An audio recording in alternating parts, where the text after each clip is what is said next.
spinaci o erbette congelate. Non sporchiamo neanche una padella per fare questa ricetta. Le ho fatte scongelare a temperatura ambiente.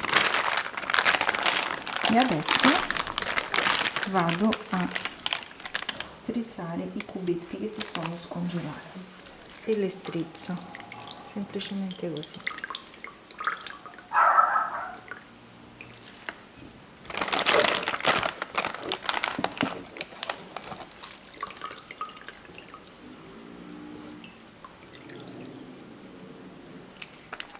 Aggiungiamo la feta greca sbriciolata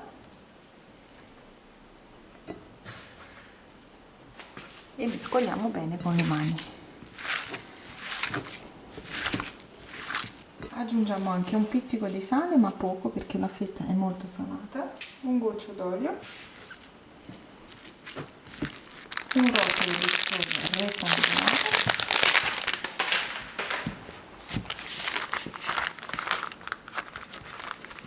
potete usare anche la pasta brisée. Dividiamo la pasta in 3 rettangoli, così, e andremo a farcire soltanto il centro in questo modo.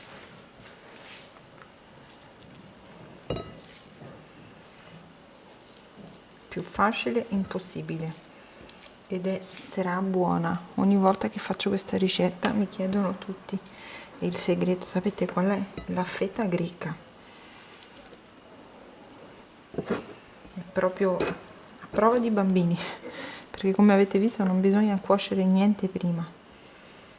Adesso pieghiamo così, prima da un verso e poi dall'altro, in modo da ottenere dei salsicciotti.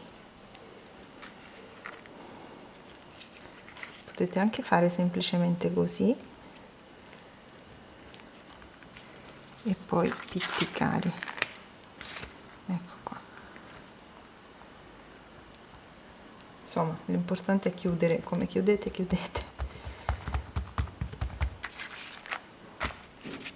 Spenellateli con un pochino d'acqua oppure con un tuorlo d'uovo e vado a cospargerli con del parmigiano grattato in modo grossolano, così.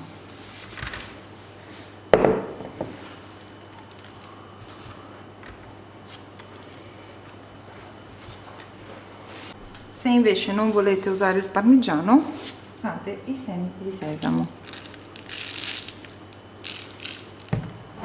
Ora vado a tagliarli più o meno larghi 2 dita,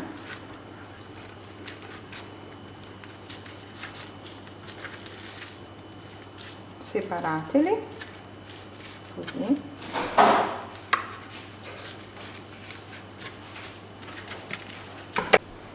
sono pronti per andare in forno ed eccoli qua pronti, hanno cotto a 200 gradi per 25 minuti, questi nel mio forno. Questi sono quelli con il parmigiano sopra, vedete che bella crosticina, sentite, mamma mia ragazzi, che meraviglia.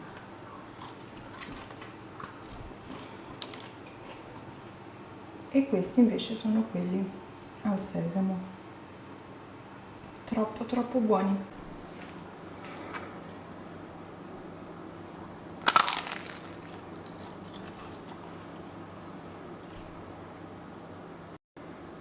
Ragazzi, se il video vi è piaciuto lasciate un bel mi piace e mi raccomando, se li fate scattate una foto e pubblicatela su Instagram, mi fa molto piacere, con l'hashtag ricette di Gabri, così posso vedere. Questo vale sia per questa ricetta che qualsiasi altra delle mie ricette, insomma mi fa molto piacere vederle replicate da voi. Ciao ciao e alla prossima!